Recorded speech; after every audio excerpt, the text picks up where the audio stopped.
성령의 열매 맺기, 사랑, 희락, 화평 9가지 열매 중에 세 번째 열매 화평에 대한 말씀입니다.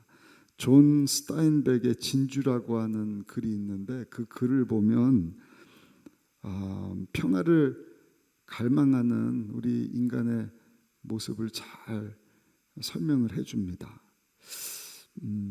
글의 줄거리를 보면은 이렇습니다. 작은 어촌에 젊은 부부가 있었어요. 결혼을 하지는 않았는데 함께 사는 커플이죠.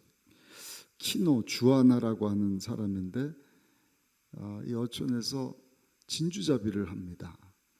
근데 진주가 잘 안 잡혀요. 늘 바다에서 진주를 잡으려고 할 때마다 허탕을 치는 것입니다. 그러다가 하루는 깊은 바다에서 아주 큰 조개를 발견한 거예요. 이거 발견하고 이 두 사람이 기뻐서 어쩔 줄을 몰라 합니다. 그 조개를 쫙 열어보니까 그 안에 과연 진주가 들었는데 갈매기만한 진주. 이야, 처음 보는 크기에 거기다가 또 뭐 그 빛깔이 완전히 옥색을 띠는 너무너무 아름다운 진주입니다. 이 두 사람이 딱 생각해요. 야, 이거 이제 우리가 뭐 갖다가 팔든지 하면 생기는 돈을 가지고 우리가 결혼식도 할 수 있겠다. 뭐 집도 사겠다. 아이들 교육도 시킬 수 있겠다. 이제는 고생 끝이다. 행복 시작이다. 평안할 줄 알았다는 것이죠. 근데 웬걸요, 이 두 사람이 이 어마어마한 진주를 발견했다는 소식을 듣고 욕심을 내는 거예요. 그리고 그 진주를 뺏으려고 하는 사람도 있고요. 주변의 친구들, 이웃들, 특별히 가족들이 은근히 자기한테는 뭐 좀 안 주나 이런 마음을 갖기 시작했다는 것이죠. 심지어는 어느 날은 강도가 그 집에 침입을 합니다. 또 자기 건강을 챙겨줘야 되는 의사 되는 분이 욕심을 내고 그 병이 빨리 낫는 것이 아니라 어떻게 하면 더 오래 앓을까 하는 그러한 약을 처방을 해주는 것을 보면서 이 두 사람이 충격을 받은 거예요. 야, 이거 우리가 발견하고 행복할 줄 알았는데 행복이 뭐냐, 평화가 뭐냐, 이거 갖다 다시 깊은 바다에다 던져버려야겠다. 그리고 다시 깊은 바다에다가 그 어마어마한 진주를 내다 버렸다는 것이 이 진주라고 하는 글의 줄거리입니다. 이 얘기를 들으면서 아유, 그 진주 놔주지 이런 분이 계실지 모르겠어요. 주는 메시지가 뭡니까? 결국 평화라고 하는 것은 물질적인 것이나 또 세상의 조건으로 얻을 수 있는 것이 아니다. 우리가 생각할 때 저 진주가 있으니까 이제는 기쁨도 오고 행복도 오고 우리 안에 뭐 평안도 찾아오겠지. 그렇지 않다는 것입니다. 오늘 갈라디아서 교회 사도 바울이 편지하면서 성령으로 충만한 성도 삶 가운데 세 번째 열매, 이 화평, 평안에 대한 내용을 우리가 살펴보는데, 예수님께서도 오늘 읽으신 본문에 보니까 이 평안, 화평이 얼마나 중요한지를 우리에게 말씀을 해주셔요. 우리 다시 한번 9절 말씀 읽어보시겠습니다. 화평하게 하는 자는 복이 있나니 그들이 하나님의 아들이라 일컬음을 받을 것입니다. 에베소서 2장에 보면은 이 성령의 열매 화평, 예수님이 화평케 하는 자가 되라는 이 말씀, 이 화평할 수 있는 비결은 뭔가? 그거는 다른 것이 아니라 한번 따라 하실까요? 주님 안에 있을 때 가능합니다. 평강의 왕 되시는 예수님 안에 우리가 거할 때 이 평안을 얻을 수 있다는 것입니다. 화평하게 하는 자가 될 수 있다. 평안, 화평, 또 샬롬, 에이레네, 신약에만 88번, 신구약 합쳐서는 400번 정도 등장을 하는 아주 중요한 말씀인데, 특별히 오늘 본문에 예수님은 화평케 하는 자가 되어라, 평안하게 만드는, 평화를 만들어내는 자가 되어라. 그냥 평화 예찬론자가 아닙니다. 소극적인 그런 뜻이 아니라 능동적으로 화평을 만들어내는 자가 복이 있다. 하나님의 아들이라 일컬음을 얻게 될 것이다. 분쟁이 있는 곳에서 그냥 불안해하는 것으로 그치지 말고, 또 혼자서 그냥 뭐 돛 닦는 마음으로 내 마음이 평안하다 하는 것으로 그치지 말고, 예수님께서는 그 분쟁하는 곳에 가서 그 분쟁을 잠재워 버리는, 복잡한 그 분쟁의 속에 들어가서 화평을 이루어내는, 화평케 하는 자가 되어라 말씀을 합니다. 오늘 주신 말씀을 통해서 저 여러분들이 성령의 세 번째 열매, 화평, 여러분 이 화평케 하는 자가 되어서 정말 하나님의 아들이라 일컬음을 받는 복된 성도로 살아가게 되시기를 예수님의 이름으로 축복합니다. 어떻게 화평케 하는 자가 될 수 있을까? 첫 번째는요, 한번 따라 하실까요? 하나님과 먼저 화목해야 합니다. 하나님과의 화평이 제일 먼저입니다. 원래 우리가 하나님과 관계가 너무 좋았잖아요. 막힘이 없었어요. 아담 하와가 에덴 동산에서 살 때 부족함도 없고, 앞으로 우리가 가서 살게 될 신천 신지지 않습니까? 네. 새하늘과 새 땅, 신천지, 또 그 나라를 이야기를 하는데 아주 쓰레기 같은 것을 가져다가 얘기를 하잖아요. 그 뭡니까? 비유풀이, 뭐 새, 물, 사람, 나무, 다 불, 구름, 이런 거 다 비유풀이 해갖고, 원숭이 엉덩이면 빨가면 사과는 맛있으면 뭐야? 바나나지. 바나나면 길지. 길면 기차지. 기차는 뭐지? 빨라면 비행기지. 비행기는 높지. 높으면 백두산이지. 그래서 뭐야? 원숭이 엉덩이는 뭐야? 백두산이지. 희한하게 그 비유풀이로, 그 성경의 앞뒤만 딱 읽어도 말도 안 되는, 국어 조금만 알아도 되는 내용을, 아버지가 방에 들어가셨습니다, 방에 들어갔지 아버지 가방에 들어가셨습니다가 아니잖아요. 근데 그것을 왜곡을 한단 말입니다. 그 머리 좋은 사람들도 그 이상한 말도 안 되는 내용들을 가지고 생각할 때, 이거는 성경이니까, 난 성경에 대해서 몰라, 그 안 들어본 내용인데 뭐 짝이 짝짝 맞네. 맞기는 맞는데 다 꽤 맞춘 것입니다. 뭘 위해서? 이만희를 이긴 자, 하나님처럼 섬기게 하려고. 그러니까 그 비유풀이에 딱 세뇌된 사람은요, 성경을 보면 정상적으로 읽혀지지가 않는 거예요. 성경에 말씀하시는 내용으로 읽혀지질 않고, 그 비유풀이, 그 짝 맞추는 재미, 이거는 이 말씀이니까 이렇게 대비해서 이래서 뜻이 되는 거, 그 뜻이 또 나온대요. 엉뚱한 뜻이긴 하지만 나중에 가갖고는 신천지 교주 이만희, 그 사람을 신격시하고 우리는 안 죽는다, 마치 다미성교회가 92년 10월입니까?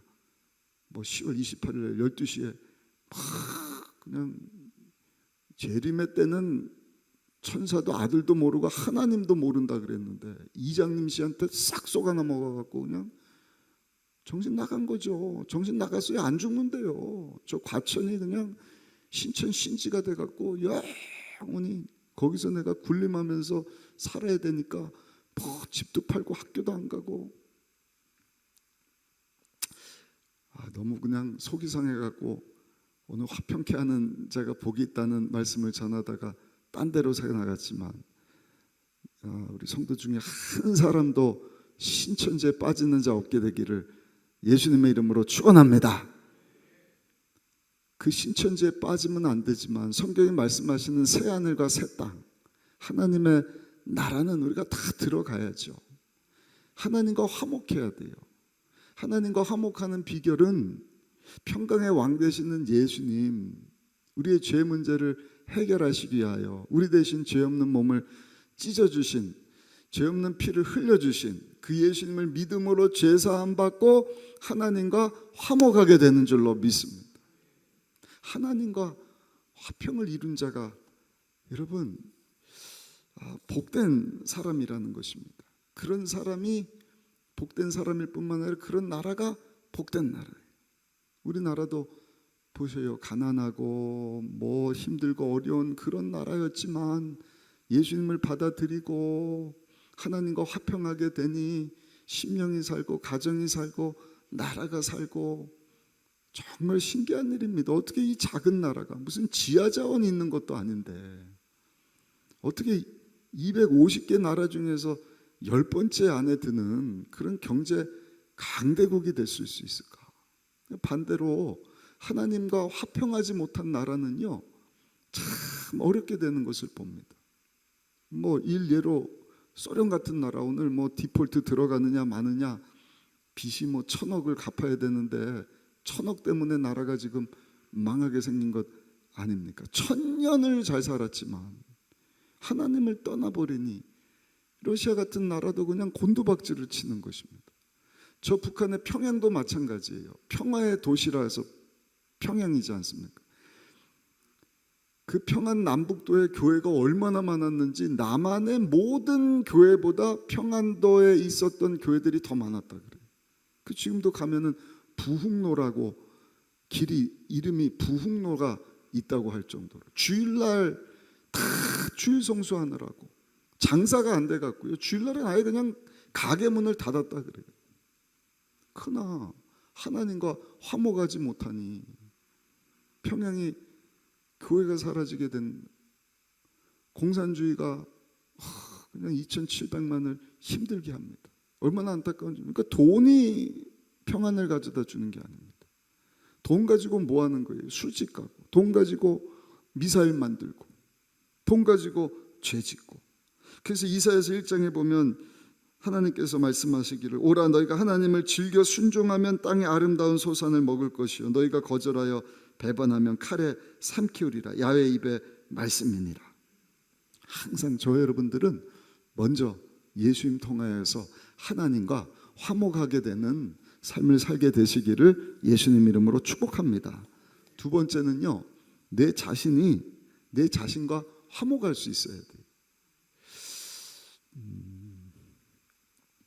참 하나 되는 것이 어렵습니다.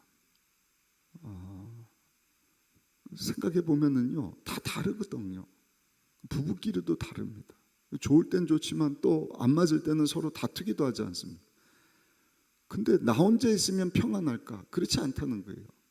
나 또한 산속에서 혼자 가만히 있어도 여러 가지 생각 때문에 갈등한다는 거예요. 내가 지금 일어날 것이냐, 10분 더 잘 것이냐, 오늘 고기 잡아 먹을 것이냐, 풀 뜯어 먹을 것이냐. 혼자 있어도 여러분 내 자신이 갈팡질팡한다는 거예요. 많은 경우 문제가 상대방에서부터 시작되는 것이 아니라 평안이 없어지는 이유는 내가 내 자신과 화목하지 못하기 때문에. 우리 안에 있는 근심, 걱정, 불안, 염려, 상처, 고통 이런 것들이 나 자신을 학대합니다. 막 미워합니다. 그래서 요한복음 14장에 보시면 예수님께서 너에게 평안을 끼치노라. 내가 너에게 주는 것은 세상이 주는 것 같지 아니하니라. 너희는 마음에 근심하지도 말고 걱정하지도 말아라. 할렐루야.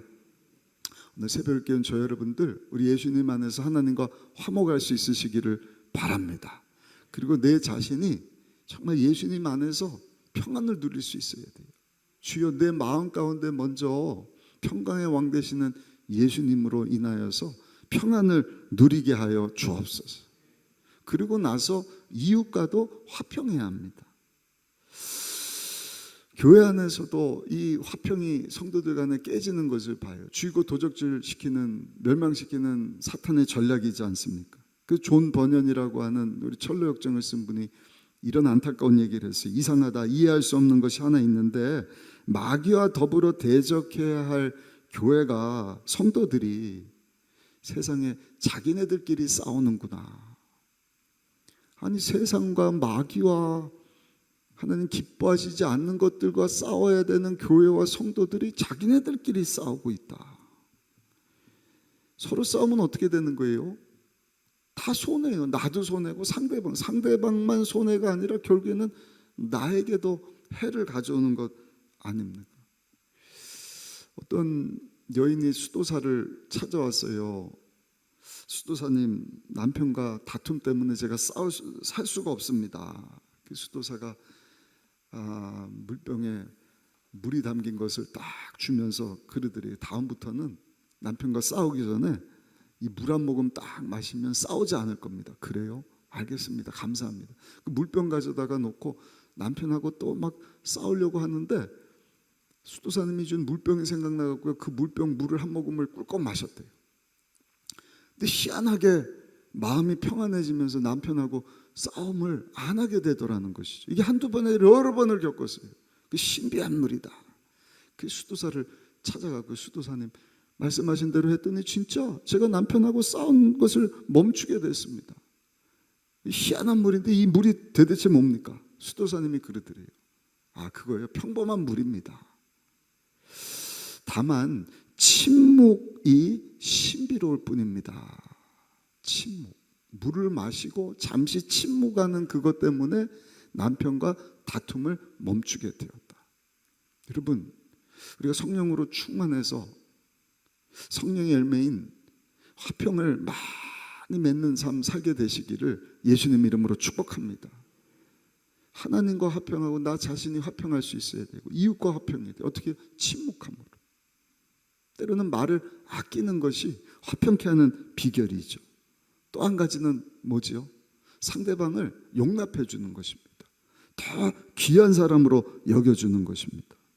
에베소서 4장 2절에 모든 겸손과 온유로 하고 오래 참음으로 사랑 가운데서 서로 용납하라. 서로 용납해 줘라. 어느 동네 두 집이 한 이웃에 삽니다. 이전에 한번 말씀드렸어요. 젊은 부부는 막 싸워요. 날마다 싸워요. 근데 옆에 있는 집은 막 그 부모님까지 모시고 한 10여 명이 막 사는데 다투는 소리가 나는 것이 아니라 항상 화목하고 웃고 즐거워하고 기뻐하고 그 젊은 부부가 우리는 이렇게 싸우는데 저 집은 항상 다투지 않고 화목할 수 있을까? 과일을 사가지고 비결을 물으러 갔어요. 비결 좀 가르쳐 주십시오. 듣더니 그러더래요. 글쎄요, 비결이라고 한다면 우리는 다 자신을 바보라고 생각하고 삽니다. 무슨 말입니까? 예를 들어서요, 오늘 아침에도 우리 남편이 출근을 하는데 제가 남편 마시라고 그 식탁에다가 물컵을 뒀거든요. 근데 남편이 출근하다가 툭 쳤어요. 엎질러서만 병이 그냥 와장창 깨졌습니다. 그릇이 유리병, 그 유리 그릇이, 그 유리컵이. 그 남편이 와갖고 막 이거 왜 여기다 냐고 화를 내는 게 아니라 나한테 와갖고 여보 미안해. 내가 그냥 막 급하게 나가느라고 물컵 있는 걸 모르고 툭 쳐서 깨뜨렸는데 미안해. 막 도와주려. 아니요 여보, 빨리 출근해요. 괜찮아요. 내 잘못이에요. 여기 두면 당신이 툭 칠 텐데 그것도 모르고 그냥 여기다가 이 컵을 놓고 내 잘못이에요. 미안해. 청소했더니 그랬더니 안방에 있던 그 어머니가 또 탁 나오면서 아니다 얘들아, 내 잘못이다. 내가 새벽에 그 물컵 있는 걸 봤는데 그걸 내가 좀 옮겨 놓을 걸. 내가 그거 치우지 않아서 내 잘못이니까 얘들아 미안하다. 다 자기 잘못. 내가 부족합니다. 내가 부족합니다. 그러니까 싸우질 않고 화목하고 화평할 수 있다는 것입니다. 사소한 일로 남매가 막 다퉈요. 막 네가 잘났네, 내가 잘났네. 어머니가 딱 들어오니까 싸움을 멈춰요. 근데 누이 동생이 그럽니다. 엄마, 오빠가 잘했어요. 엄마 다 봤죠? 억울해요. 우니까 또 오빠가 아니에요 엄마, 제가 그랬어요. 제가 잘못이에요. 막 그냥 소리치고 막 이러니까 엄마가 그러더래.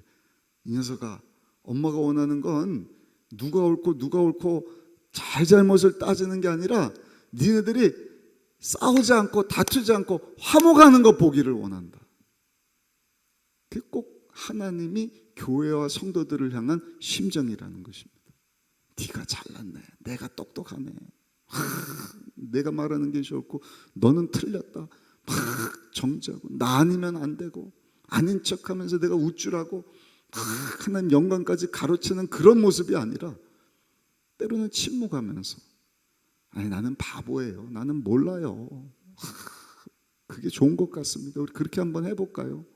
양보하면서 용납하면서 하나 되고 화목해하는 그것을 우리 하나님 아버지께서는 기뻐하고 계시는 줄로 믿습니다. 화평케 하는 자가 복되도다. 마지막 또 한 가지, 하나님과 화평하지 못한 자들을 하나님과 화평케 하는, 화목하게 하는 삶을 저 여러분들이 살기를 예수님의 이름으로 축복합니다. 고린도후서 5장 18절 19절에 보니까 모든 것이 하나님으로부터 난나니 있는 저가 그리스도로 말미암아 우리를 자기와 화목하게 하시고 또 우리에게 화목하게 하는 직분을 주셨다. 화목하게 하는 직분 따라합시다. 하나님께서 나에게 화목하게 하는 직분을 주셨습니다. 아멘. 그러니까 교회 안에 성도 안에 뿐만 아니라 하나님과 화목하지 못한 자들까지도 화목하게 하는 직분, 그게 전도죠. 예수님 전하는 일이죠. 미국에서 한 교회가 드라마를 공연을 하는데 제목이 건축이라고 하는 드라마입니다. 처음에 드라마가 딱 시작하는데 한 섬에 막 그 건물 건축할 때 쓰는 목재 이런 재료들이 막 있어요. 그런 건축 자재들이 있는데 이 청년들이 모여갖고요, 야 이거 가지고 우리가 뭐 할까 막 옥신각신하다가 한 청년이 얘기를 합니다. 우리 선조들이 그런 것처럼 이 섬에서 우리가 먼저 할 것은 하나님에서 교회 짓는 것이다. 그래, 교회 짓자. 그때 또 한 청년이 얘기를 합니다. 무슨 얘기냐? 저 옆에 섬이 보이지 않냐? 저 섬에 사는 사람들이 우리를 공격해 올 수 있으니까 이 건축 자재를 가지고 우리 담을 만들자. 그 사람들이 그래, 우리 담부터 만들자. 또 한 사람은 우리 교회부터 만들자. 막 옥신각신하고 있었대. 근데 갑자기 그 섬과 섬 사이의 바다에서 한 그 막 청년이 수영을 해서 오는데 이 섬에 있던 청년들이 다 놀래갖고요, 야 봐라, 저 섬에서 우리를 공격하러 지금 오는 것 아니냐? 저는 붙잡아 놓고 저 사람을 죽이자 막 이래서 붙잡아 왔어요. 이 사람이 얘기를 합니다. 난 당신들 공격해 온 것이 아니라 나는 사실 이 섬과 저 섬의 주인 되는 추장의 아들인데 내가 우리 아버지에게 허락을 받고 이 섬과 저 섬을 잇는 다리를 만들려고 지금 이 섬에다가 이 건축 자재를 가져다 놓은 것입니다. 그랬는데도 이 섬에 있던 청년들이 믿질 않는 거예요. 무슨 얘기냐? 우리 죽이러 왔지. 그리고는 이 청년을 죽여버립니다. 그리고 드라마 불이 딱 꺼지는 거예요.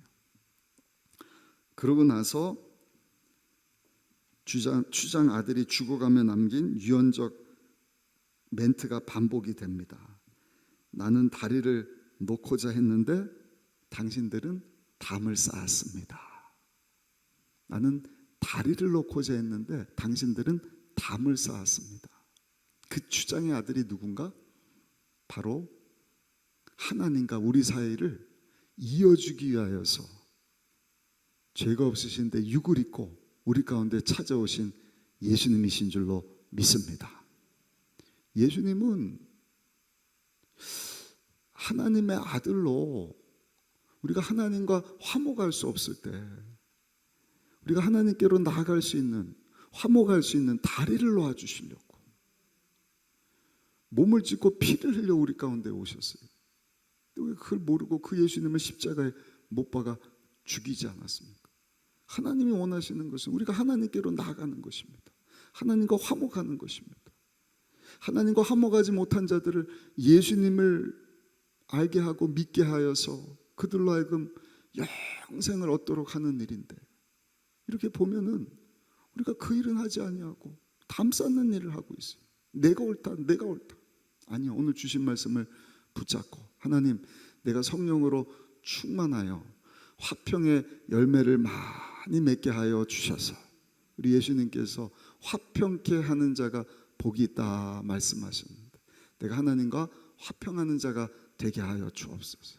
나 자신과도 좀 화목할 수 있게 하여 주옵소서.